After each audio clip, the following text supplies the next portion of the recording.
Assalamu alaykum qarindoshlar, yaxshimisizlar? Men Nurmat doktor. Bu filmda biz tug'ilib 3 oylik bo'lgan buvaqlarga munosib uchurlarni sizlar bilan bahramlaymiz.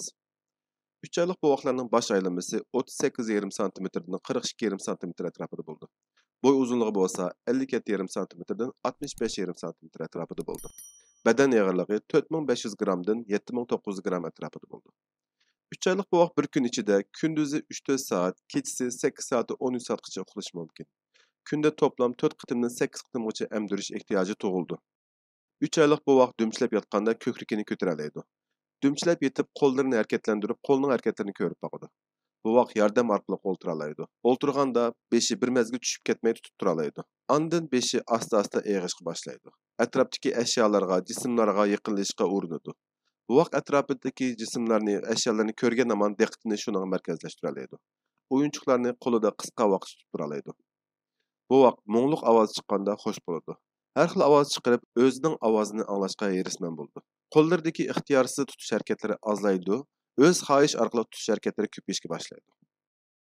3 oylik buvaqqa va ota-onalarga tavsiyalarimiz. 1. 5 minut vaqt chiqarib, oldingi oylarda tilga ilingan tavsiyalarimizni ko'rib chiqing.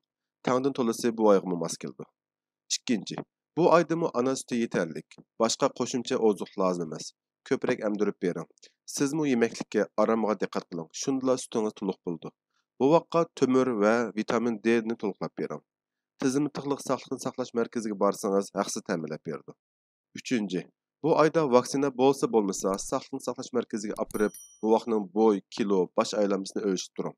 Aslida har oyda o'lchitib xotirlab tursangiz eng yaxshi bo'ladi. 4. Uyga qizitma o'lchgich olib qo'ying.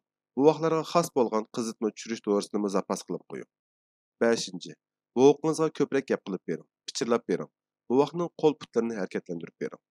6. Bu vaqt yanchilab yoki o'ngdisiga yotsa bo'ldi. Ta'tir yetib qolmasin. Uzun vaqt ta'tir yotsa nafs qisilib qoldi. Qonimizda 12 oy va undan cho'ng bo'lgan bu vaqt bolalarning har qaysi yosh davrida badanda ko'rilgan o'zgarishlarni va tavsiyalarni ixcham, qisqa, meg'izli qilib ratlab chiqdik. Agar yuqorida deyilgan o'zgarishlarning yarmi yaqini ko'rilmasa yoki benormallik ko'rilsa, oila doktoringiz va ya bolalar doktori bilan vaqtida ko'rishib beqishingizni tavsiya qilaman. Jiddiylashmang. Siz cho'qim yaxshi ota-ona bo'la olasiz. Bu huquqingizning salomat cho'ng bo'lishiga tilakdoshman.